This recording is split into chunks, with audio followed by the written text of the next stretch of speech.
I spent a long time thinking about where this story began. And then I realized it didn't begin with her. It began with silence. I was 38.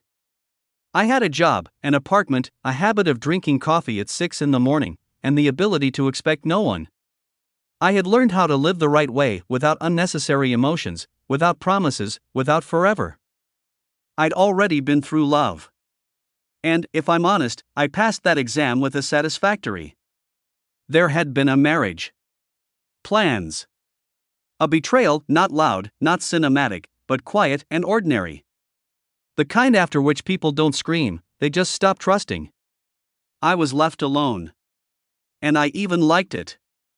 Until one evening, I got lost. Yes, it sounds strange. A grown man, a GPS, a smartphone, and still lost. I was driving on a business trip, took a wrong turn where there was no signal. Old roads, a forest, and the feeling that you've fallen out of the world. And then I saw a light. A small house, a single window, and a sign that read, "Workshop." I knocked, expecting nothing. She didn't open the door right away.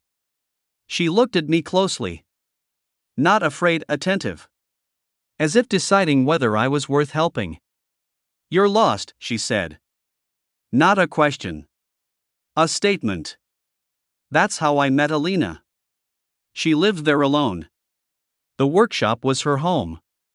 She repaired old things, lamps, furniture, clocks. "I don't like throwing away things that can still work," she said. We drank tea. Spoke very little. But there was more in that silence than in many loud conversations of my life. I left. But my thoughts stayed there. A month later, I came back. I told myself it was an accident. I lied. We started seeing each other. Not as a couple, just as two people who were comfortable being silent together. She never asked about my past. And I never asked about hers. It was unsettling. Because usually people want to know more. And we seemed afraid of breaking something fragile. One night, I stayed over. And I heard her wake up from a nightmare. She was sitting on the bed, holding an old clock. Her hands were shaking. "Time doesn't always heal," she said. And for the first time, she looked at me as if she were allowing me to come closer. That evening, she told me everything. About the man who left. About the accident. About the guilt she carries with her every day. "I don't allow myself to be happy," she said. And it was more honest than any declaration of love. I could have left.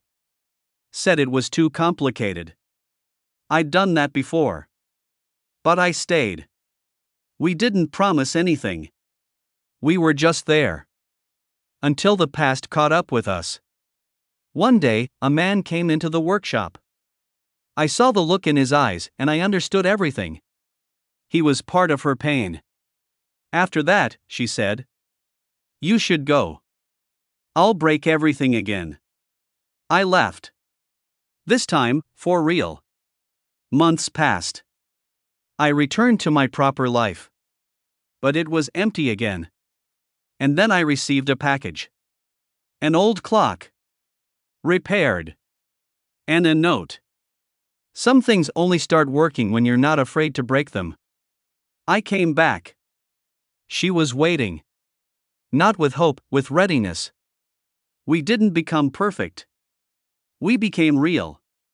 And now, when people ask me if I believe in second chances, I don't answer right away. Because a second chance isn't a gift. It's a choice. One you make every day. And I made mine.